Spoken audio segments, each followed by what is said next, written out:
마태복음 13장 24절에서 30절의 말씀 우리 한 목소리로 읽겠습니다. 예수께서 그들 앞에 또 비유를 들어 이르시되 천국은 좋은 씨를 제 밭에 뿌린 사람과 같으니 사람들이 잘 때에 그 원수가 와서 곡식 가운데 가라지를 덧뿌리고 갔더니 싹이 나고 결실할 때에 가라지도 보이거늘 집주인의 종들이 와서 말하되 주여 밭에 좋은 씨를 뿌리지 아니하였나이까? 그런데 가라지가 어디서 생겼나이까? 주인이 이르되 원수가 이렇게 하였구나. 종들이 말하되 그러면 우리가 가서 이것을 뽑기를 원하시나이까? 주인이 이르되 가만두라. 가라지를 뽑다가 곡식까지 뽑을까 염려하노라.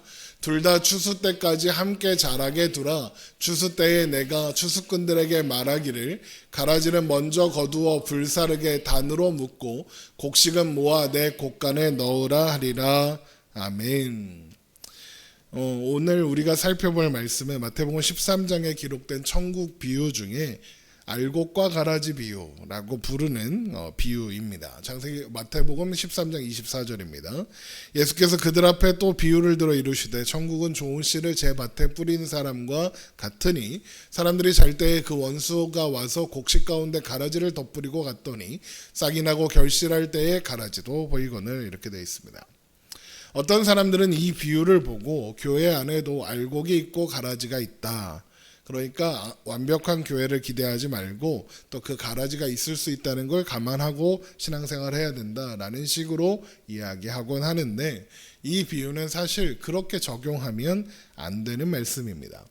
왜냐하면 예수님께서 이 비유를 설명하시면서 마태복음 13장 37절에서 39절에 이렇게 말씀하고 있거든요. 대답하여 이르시되 좋은 씨를 뿌리는 자는 인자요 밭은 세상이요 좋은 씨는 천국의 아들들이요 가라지는 악한 자의 아들들이요 가라지를 뿌리는 원수는 마귀요 추수 때는 세상 끝이요 추수꾼은 천사들이니 이렇게 설명이 되어 있죠. 그러니까 세상에 대해서 이야기하는 겁니다. 교회에 대한 이야기라고 하지 않으셨죠. 또한 그래서 이 비유는 세상에서 살아가는 하나님께 속한 신자들에 대한 이야기라고 할 수 있는 겁니다. 그 외에 별로 다른 이야기가 없습니다. 그러니까 우리 하나님의 백성들, 여기 38절에 있는 표현으로 하면 천국의 아들들, 천국의 자녀들은 이 세상에서 가라지, 곧 악한 자들의 아들들과 함께 살아야 하고 그 심판은 마지막 때나 되어야 이루어진다라는 것이 이 비유의 내용인 겁니다.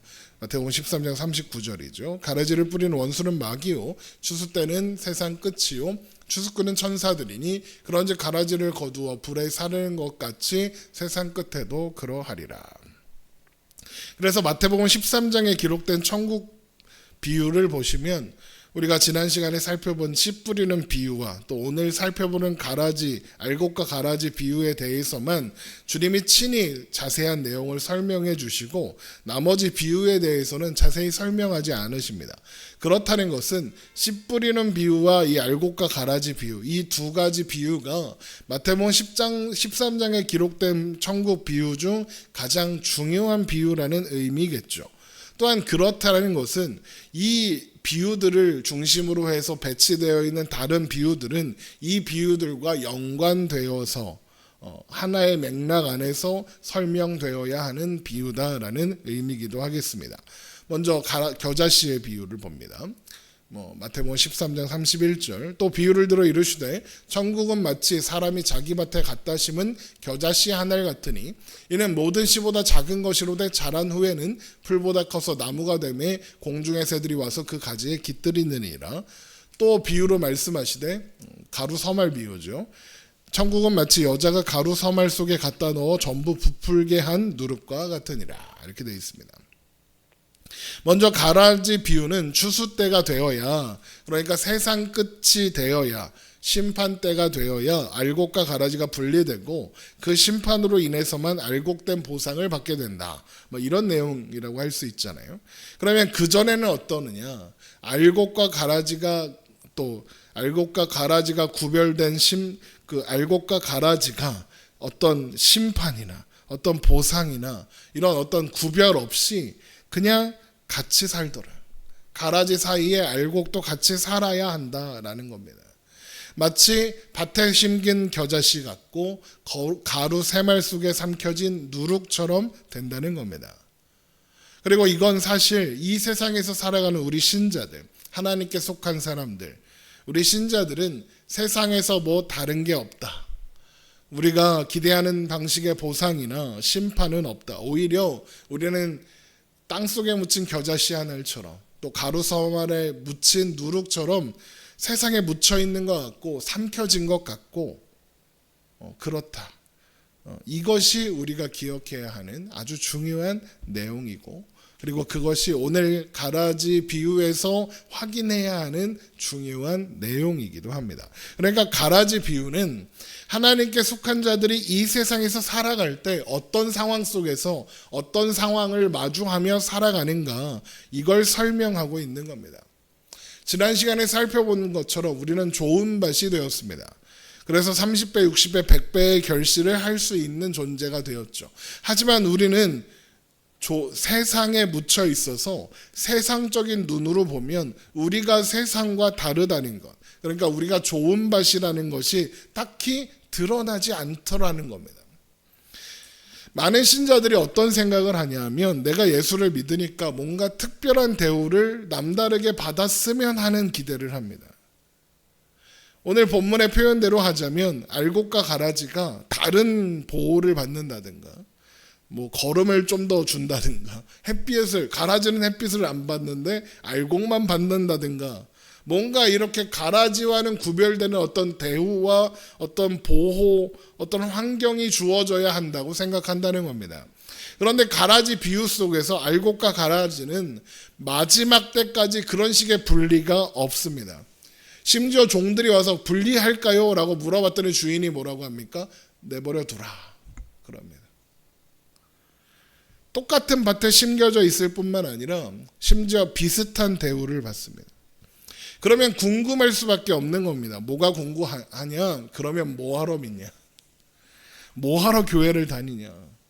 뭐라도 다른 게 있어야지. 뭐라도 행복하고 뭐라도 더 재미있고 뭔가 더 신나는 게 있어야 하는 게 아닌가? 이건 뭐 세상 사는 동안에는 그냥 신앙만 놓치지 않고 개고생만 하면서 버티기만 하면 되는 건가? 그러면 힘들기만 하지 뭐 신나는 일도 없고 뭐 이런 궁금증입니다. 이것에 대한 답을 하려면 먼저 비슷한 비유를 기록하고 있는 마가복음 4장 26절 이하의 말씀을 좀 보아야 합니다. 마가복음 4장 26절입니다. 또 이르시되 하나님의 나라는 사람이 씨를 땅에 뿌림과 같으니 그가 밤낮 자고 깨고 하는 중에 씨가 나서 자라되 어떻게 그리 되는지를 알지 못하느니라. 땅이 스스로 열매를 맺되 처음에는 싹이요 다음에는 이삭이요 그 다음에는 이삭에 충실한 곡식이라 열매가 잊으면 곧 낮을 되나니 이는 추수 때가 이르렀습니다. 이렇게 되어 있습니다. 지금 읽은 이 마가복음 4장 26절 이하의 말씀이 하는 말이 뭐냐면 씨가 나서 자라는데 어떻게 자라는지 사람은 모른다는 겁니다. 사람이 씨를 자라게 하지 않더라는 겁니다. 그런데 이것이 우리가 오늘 가라지 비유를 통해서 확인해야 하는 신자된 보람이고 기쁨이고 보상이다라고 할 수 있는 부분인 겁니다. 도대체 그게 무슨 말입니까? 우리는 세상에 삼켜져 있고 세상 속에 묻혀져 있습니다. 그러나 세상이 우리를 자라게 하는 게 아니라는 것이죠. 우리를 자라게 하는 것은 세상이 주지 않고 세상에서 얻지 않는다는 겁니다. 겨자씨 비유, 누룩 비유에서 보는 것처럼 우리는 땅에 묻혔고 가루 새말 속에 삼켜져 있지만 그 속에서 우리는 신자라는 본질, 하나님의 사람이라는 본질과 하나님의 사람으로서의 성정과 완성이 우리가 삼켜져 있는 세상으로부터 뭔가 도움을 받거나 영양분을 공급받지 않는다는 겁니다. 그러면 우리가 잘하는 영양분 그걸 어디서 공급받느냐? 그러니까 다르게 말하면 신자가 사는 힘, 신자가 사는 원동력, 신자가 사는 재미는 어디에서 오느냐? 하나님으로부터 온다는 겁니다. 우리를 세상에 지으신 분이 주님 하나님이시고 우리는 하나님의 아들들로서 그런 세상에 들어가 있습니다. 심어져 있습니다. 그러므로 또한 우리는 하나님으로부터만 생명의 내용을 공급받고 또 성장하는 데 필요한 모든 내용들을 공급받을 수밖에 없다 그러는 겁니다. 그리고 이건 아주 중요한 내용입니다. 신자에게. 우리는 비록 세상에 속해 있지만 그렇다고 해서 세상으로부터 우리의 자라나는 어떤 내용과 힘을 얻지 않는다는 겁니다. 그래서 에베소서 1장 17절에서 23절을 보면 우리의 구원, 우리의 위치, 우리가 바라보고 지향해야 하는 방향, 이것에 대해서 이렇게 설명하는 것을 볼 수 있습니다. 에베소서 1장 17절입니다. 우리 주 예수 그리스도의 하나님 영광의 아버지께서 지혜와 계시의 영을 너희에게 주사 하나님을 알게 하시고 너희 마음의 눈을 밝히사 그의 부르심의 소망이 무엇이며 성도 안에서 그 기업의 영광이 풍성함이 무엇이며 그의 힘의 위력으로 역사하심을 따라 믿는 우리에게 베푸신 능력의 지극히 크심이 어떠한 것을 너희로 알게 하시기를 구하노라. 그의 능력이 그리스도 안에서 역사하사 죽은 자들 가운데서 다시 살리시고 하늘에서 자기의 오른편에 앉히사 모든 통치와 권세와 능력과 주권과 이 세상뿐 아니라 오는 세상에 일컫는 모든 이름 위에 뛰어나게 하시고 또 만물을 그의 발 아래에 복종하게 하시고 그를 만물 위에 교회의 머리로 삼으셨느니라.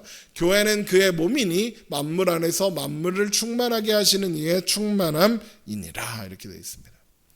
이게 무슨 말이냐? 우리는 이 세상 속에 삼켜져 있고 묻혀져 있지만 우리의 모든 뿌리, 우리의 근거는 예수님께 있다는 겁니다. 또한 그래서 우리에게 생명과 그 생명이 자라나야 할 모든 것들도 그리스도로부터만 온다. 예수님께 다 있다. 예수님으로부터 우리는 공급받아 자란다. 그걸 예수님이 교회의 머리시고 교회는 그의 몸이다라고 표현하는 겁니다. 우리의 머리가 예수님이고 우리는 예수님의 몸입니다. 우리의 존재 가치, 우리의 존재 내용, 우리 존재의 모든 근거는 예수님께 있다. 모두 예수님께 있다. 그런 겁니다. 신자들은 자꾸만 예수 믿은 보상, 그리고 예수 믿은 힘이 세상이 가지고 있는 원리와 목표와 다르더라도, 그래서 세상에 있는 것들, 세상에 있는 어떤 힘, 어떤 실력, 방법 같은 것으로 올 거라고 생각합니다. 그러니까 목표는 다른데 과정이 세상에 있는 것으로 오기를 바란다는 겁니다. 그래서 자꾸 뭘 하려고 합니다. 사람들을 많이 동원하려고 하고 100만 명이 모였다, 200만 명이 모였다. 우리는 교회를 크고 넓게 지었다. 우리는 뭘 했다. 100m짜리 예수상을 지었다. 이런 걸 하고 싶어 하는 겁니다. 뭘 자꾸 남기고 싶고 드러내고 싶고 세상적인 방식으로 그걸 이루어내고 싶은 겁니다. 그런데 지금 성경이 하는 말은 뭐냐? 그렇지 않다는 겁니다. 모든 하나님의 백성은 세상적인 것으로 세상이 만들어내는 게 아니라 어떤 세상의 철학, 세상의 과학, 세상의 물질, 세상의 정치, 세상의 권력, 세상의 어떤 종교로 만들어내는 게 아니라 오직 예수 그리스도의 십자가로만 만들어진다 그런 겁니다. 예수 그리스도로 말미암아 하나님의 자녀로 출생한 모든 자들은 예수 그리스도를 머리로 하는 그의 몸된 교회에서 그리스도로부터만 영향을 공급받고 그리스도로부터만 보호를 받으며 자라간다 그 얘기하는 겁니다. 당연하게도 여기서 말하는 교회는 우리가 모여있는 하늘소리 교회 뭐 이런 교회를 말하는 게 아닌 거 아시죠? 조직된 교회를 말하는 게 아닙니다. 하나님의 백성들로 부름받은 모든 사람들을 총칭하는 표현이 교회입니다. 여러분 한 사람 한 사람이 교회예요. 이걸 잊으면 안 됩니다.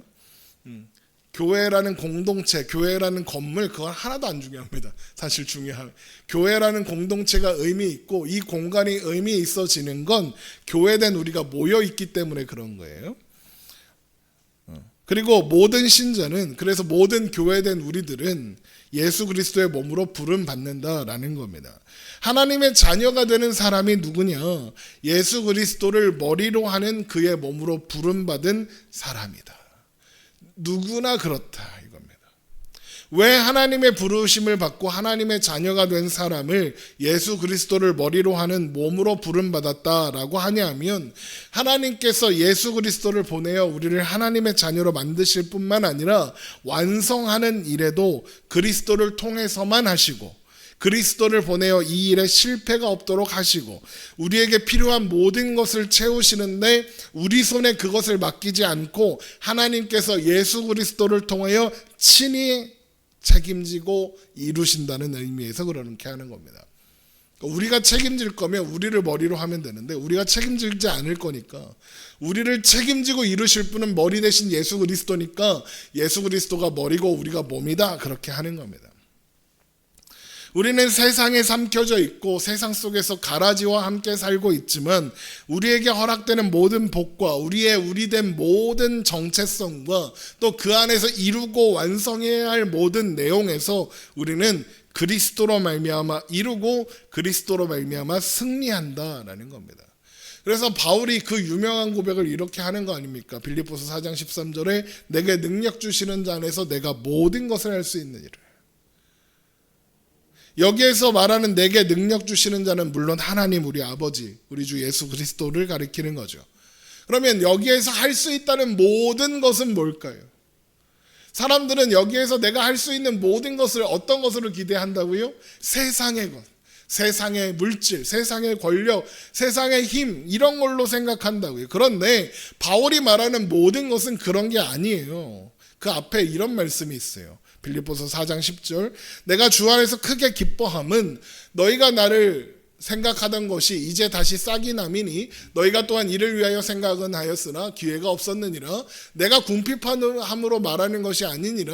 어떠한 형편에든지 나는 자족하기를 배웠노니 나는 비천에 처할 줄도 알고 풍부에 처할 줄도 알아. 모든 일 곧 배부름과 배고픔과 풍부와 궁핍에도 처할 줄 아는 일체의 비결을 배웠노라.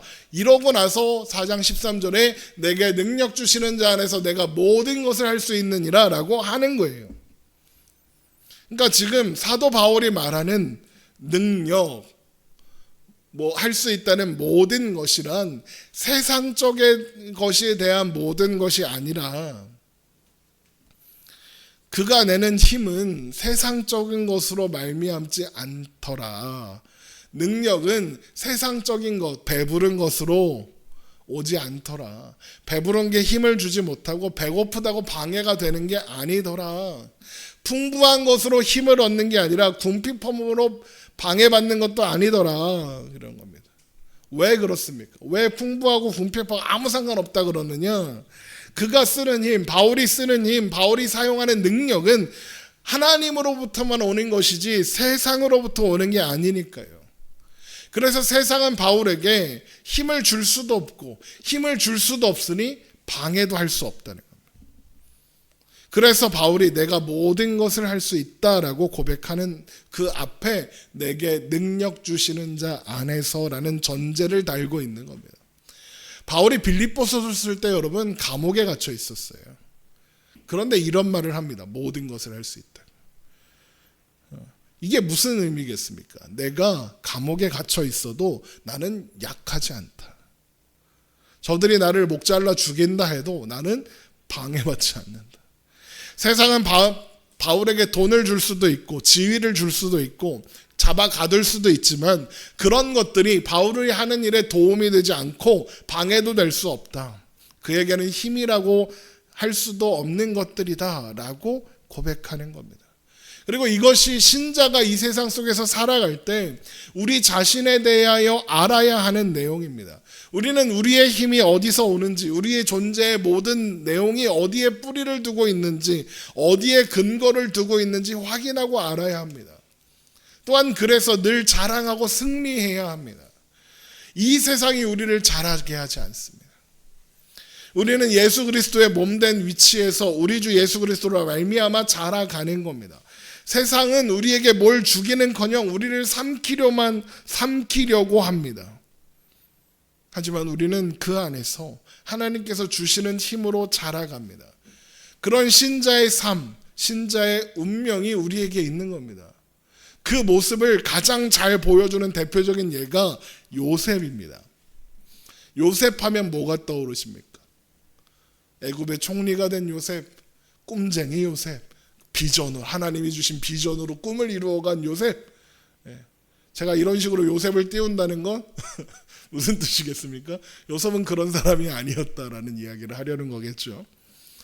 요셉은 형들에 의해 노예 상인에게 팔렸고 그래서 애굽 사람 보디발의 종으로 들어가게 되었습니다. 창세기 39장 1절. 이제 곧 새벽 예배 시간에 살펴보는 말씀에도 이제 곧 요셉이 등장할 건데, 창세기 39장 1절입니다.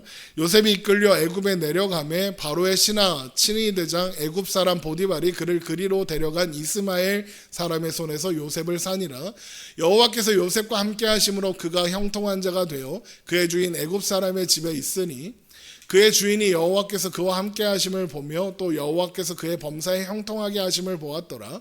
요셉이 그의 주인에게 은혜를 입어 섬김에 그가 요셉을 가정총무로 삼고 자기 소유를 다 그의 손에 위탁하니 그가 요셉에게 자기의 집과 그의 모든 소유물을 주관하게 한 때부터 여호와께서 요셉을 위하여 그 애굽 사람의 집에 복을 내리심으로 여호와의 복이 그의 집과 밭에 있는 모든 소유에 미친지라. 이렇게 되죠.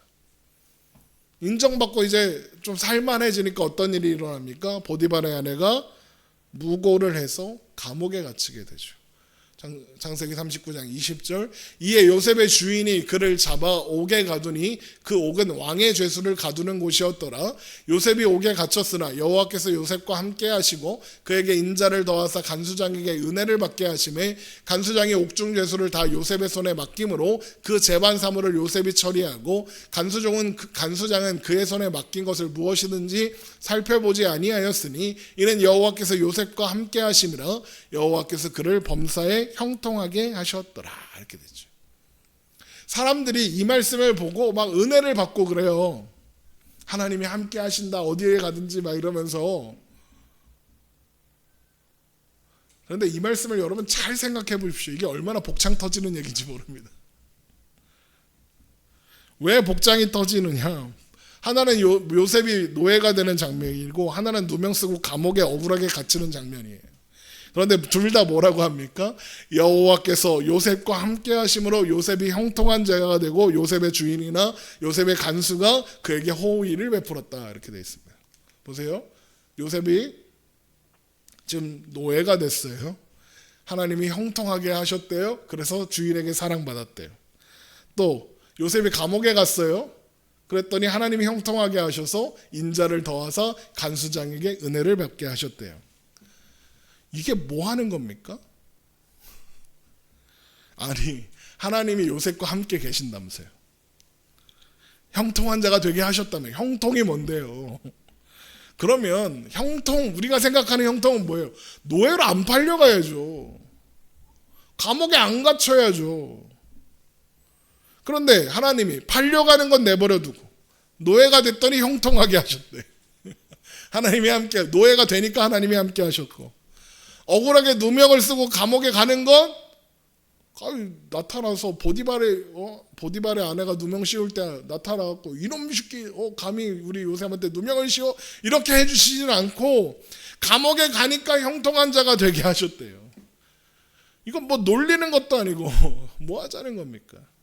병 주고 약 주는 것도 이런 정도가 없죠. 병은 엄청 큰 걸로 주고 약은 2통약 하나를 주는 거랑 뭐가 달라요?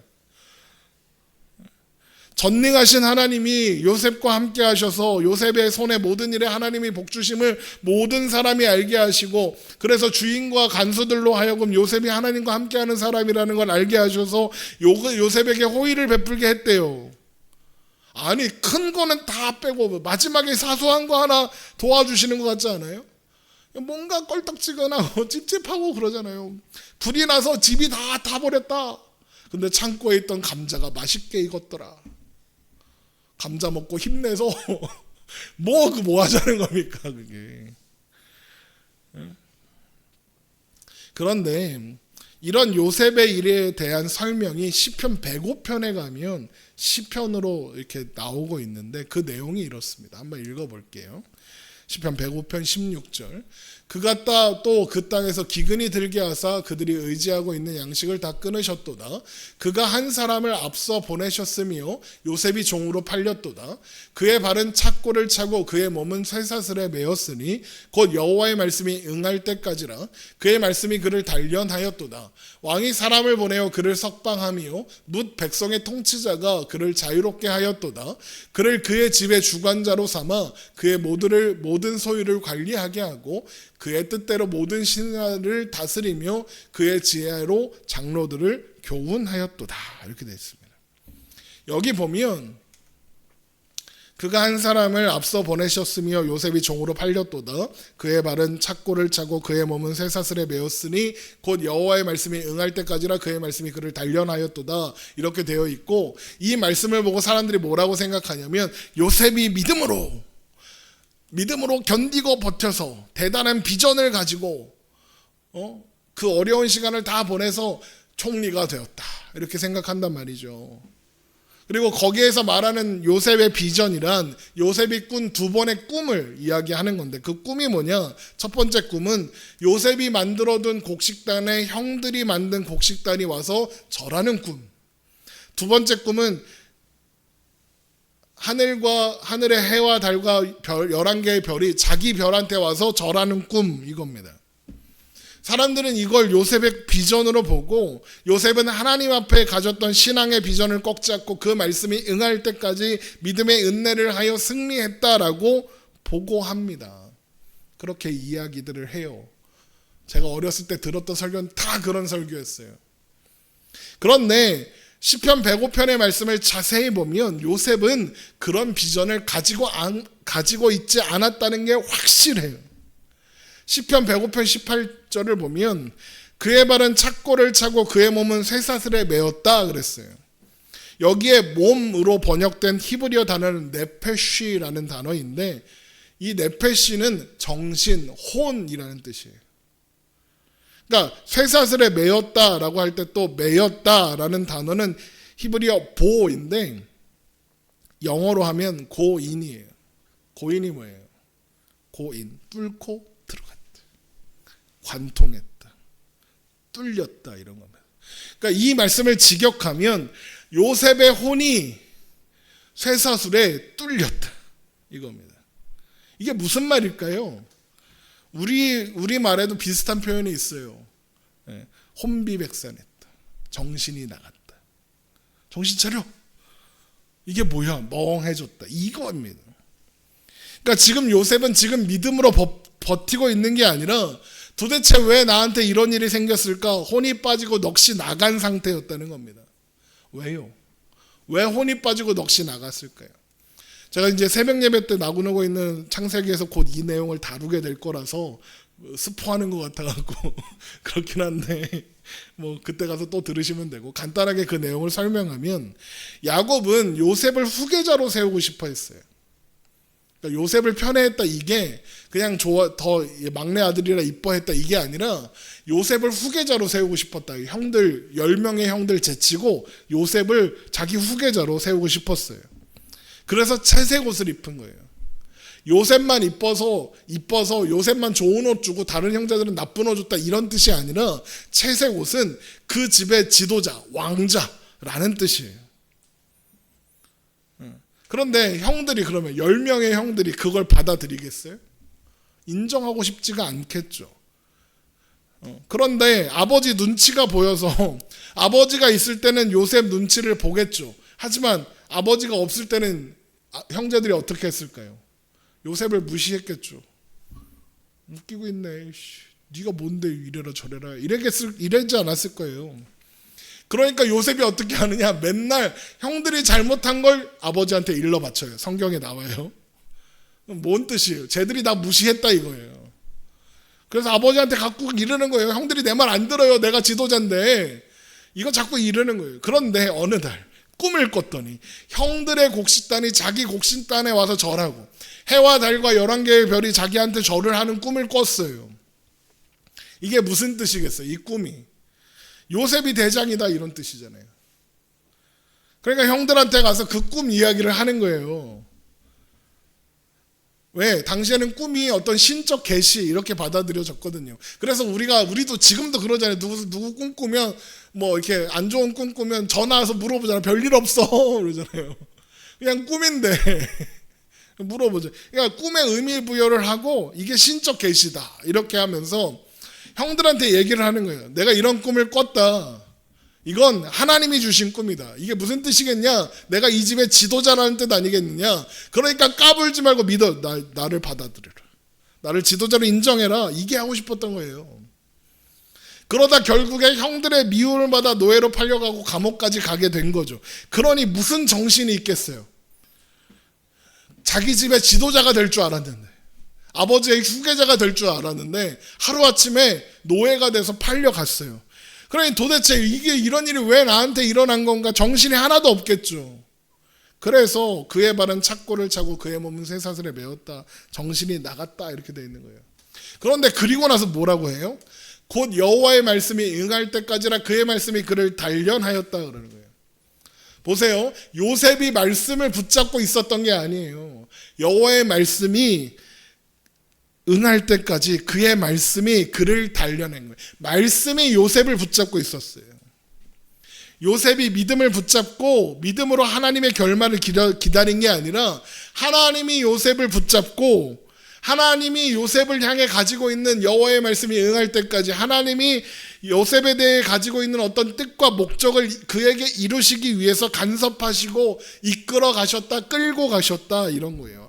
하나님의 말씀이 응할 때까지 하나님의 말씀이 요셉을 끌고 갔다, 가르쳤다, 훈련시켰다 그런 거예요. 그랬더니 어떻게 돼요? 감옥에서 나온 요셉이 총리가 돼요. 시편 105편 20절 왕이 사람을 보내어 그를 석방하며 뭇 백성의 통치자가 그를 자유롭게 하였도다. 그를 그의 집의 주관자로 삼아 그의 모든 소유를 관리하게 하고 그의 뜻대로 모든 신하를 다스리며 그의 지혜로 장로들을 교훈하게 하였더라. 이게 무슨 말이냐? 요셉이 갑자기 실력자가 되었다는 거예요. 창세기 41장 46절에 의하면 이때 요셉의 나이가 총리로 불려 나오는 나이가 30살이에요.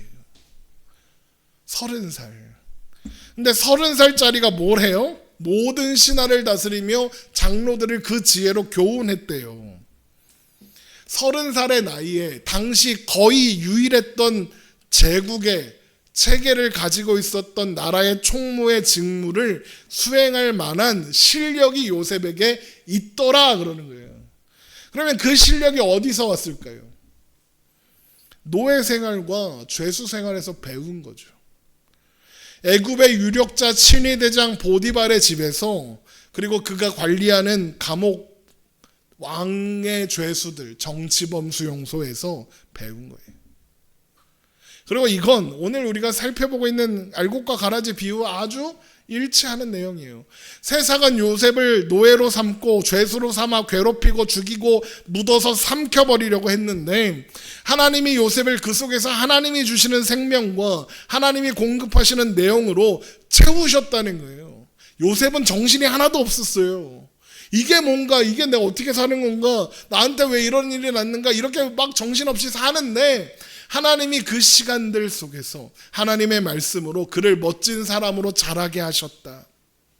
그랬더니 애굽의 총리가 돼서 튀어나왔더라 이거예요. 자기 뜻대로 애굽의 모든 신하들을 다스리고 지혜로 장로들을 교훈하는 경지에 이르렀어요.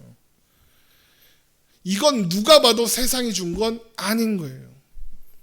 바로의 궁에서 훈련받고 자란 것도 아니었고 그냥 노예였고 죄수였어요. 세상은 그에게 해준 게 아무것도 없었어요.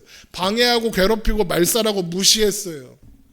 그 유명한 얘기 있잖아요. 떡 맡은 거는 술 맡은 거는 이제 당신 풀려날 건데 풀려나면 나 좀 생각해서 바로한테 잘 얘기해서 나도 좀 풀어주게 해라. 그랬더니 이놈의 간수가 까먹잖아요. 도와줬는데 까먹고 돌아보질 않아요. 그러다가 바로가 이상한 꿈을 꾸니까 그 꿈 해석할 사람인데 아무도 시원찮은 해석을 안 하니까 그때 술 맡은 거더니 마침 그때 생각나서 그제서야 말하잖아요. 다 무시하고 외면하고 그랬어요. 지들 아쉬울 때만 요셉한테 와서 막 이러다가 무시했다고요. 그런데 그 속에서 하나님이 요셉을 만들어내신 거예요. 그래서 우리가 사는 이 신앙 현실, 우리의 인생살이 속에서 우리는 늘 울고 늘 실패해요. 하나도 형통해 보이는 게 없이 살아요. 그런데 우리는 하나님은 실패하지 않는다는 것을 항상 기억하며 살아야 하는 거예요. 알곡과 가라지가 분리되는 날이 있어요. 고린도전서 15장 51절. 보라 내가 너희에게 비밀을 말하노니 우리가 다 잠잘 것이 아니요 마지막 나팔에 순식간에 호련히 다 변화되리니 나팔 소리가 나며 죽은 자들이 썩지 아니할 것이요 다시 썩지 아니할 것으로 다시 살아나고 우리도 변화되리라. 이 썩을 것이 반드시 썩지 아니할 것을 입겠고 이 죽을 것이 죽지 아니함을 입으리로다. 이 썩을 것이 썩지 아니함을 입고 이 죽을 것이 죽지 아니함을 입을 때에는 사망을 삼키고 이기리라고 기록된 말씀이 이루어지리라. 사망아 너의 승리가 어디 있느냐? 사망아 내가 쏘는 것이 어디 있느냐? 사망이 쏘는 것은 죄요 죄의 권능은 율법이라. 우리 주 예수 그리스도로 말미암아 우리에게 승리를 주시는 하나님께 감사하노니 그러므로 내 형제들아 내 사랑하는 형제들아 견실하며 흔들리지 말고 항상 주의 일에 더욱 힘쓰는 자들이 되라. 이는 너희 수고가 주 안에서 헛되지 않은 줄 알미라. 그래요. 57절에 뭐라고요? 우리 주 예수 그리스도로 말미암아 우리에게 승리를 주시는 하나님께 감사하노니. 승리를 주시는 하나님의 마지막 나팔 소리에 우리가 다 일어난대요. 우리는 언제가 죽을 것이고 영혼은 분리되어 먼저 주님 품에 가 있겠으나 그리고 우리의 몸은 썩어 이 땅에서 사라지겠으나 땅에 묻혀서 땅에 삼켜서 흔적도 없이 사라지겠으나 마지막 날에 마지막 심판 날에 우리 몸이 부활할 겁니다. 변화된 몸으로 부활할 겁니다. 그래서 영육이 합쳐져 최종적으로 완성되는 천국을 들어가게 되는 겁니다. 죽은 육체가 땅에 묻혀서 썩었든 화장을 해서 흔적도 없어도 나팔 소리가 날 때 어떻게 일어날 수 있냐? 하나님께서 우리를 몸을 부활시키실 거니까. 이것이 하나의 중요한 상징인 거예요. 어떤 상징이냐? 최후 승리를 주시는 하나님에 대한 상징이에요. 우리가 땅에 묻혀있든 화장해갖고 가루가 돼서 어디 다 사라졌든 아무 상관없어요. 뭐 막말로 다리뼈는 저 부산에 가 있고 머리뼈는 저 미국 어디 가 있고 해도 상관없어요. 하나님이 이김을 주시고 우리를 부활시키실 테니까요. 하나님께서 부르신 그의 자녀들이 어떻게 구원을 얻었다고요? 예수 그리스도로 십자가로 구원을 얻었어요. 마찬가지로 우리의 승리도 예수 그리스도로 말미암아 있을 거다 이거예요. 어떻게 해요? 아까 봤죠? 예수님께서 우리의 머리가 돼서 우리를 그의 자녀들을 그의 몸으로 불러 그의 몸된 우리 중에 그 누구도 하나라도 실패하지 않고 영광의 자리에 들어갈 때까지 함께 하사 이루시는 거예요. 이김을 주시는 하나님, 최후 승리를 주신 하나님. 너희들 지금 땅에 묻혀서 가라지들과 함께 가라지들에게 해침을 당하며 그렇게 사는 것처럼 살지만 모든 신자들에게는 흔들릴 수 없는 믿음의 내용이 있으니 우리의 승리와 우리의 소망과 우리의 인내를 있게 하는 놀라운 내용이 있으니 그게 바로 우리에게 승리를 주시는 하나님이다. 예수 그리스도가 너희의 머리가 되어 이 승리를 책임지신다. 이것이 우리가 신자로서 놓치지 않아야 하는 하나님의 약속인 거예요. 그래서 고린도전서 15장 58절에 그러므로 내 사랑하는 형제들아 견실하며 흔들리지 말고 항상 주의 일에 더욱 힘쓰는 자들이 되라. 이는 너희 수고가 주 안에서 헛되지 않은 줄 알미다. 그러는 겁니다. 세상에서 보면 뭔가 예수 믿는다고 세상 사람들보다 더 좋은 게 없어 보이고 세상 사람들보다 딱히 더 무슨 보상을 받거나 형통하거나 그런 게 없는 것처럼 보이지만 우리를 삼킨 가루 3마리 누룩에 의하여 다 부풀어 버리듯이 우리를 삼킨 땅이 오히려 우리를 자라게 하듯이 이 세상이 우리를 노예로 취급하고 죄수로 취급하고 삼켜 없애버리려고 하지만 우리에게 하나님께서 힘주사 그 안에서 우리는 승리를 이룰 것이요 하나님 나라를 확장할 것이며 하나님의 자녀된 영광과 승리와 완성으로 자라날 겁니다. 이 승리와 이김을 우리 하나님이 그리스도 예수 안에서 주신다. 이것을 확인하는 것이 오늘 우리가 살펴본 알곡과 가라지 비유의 내용인 겁니다.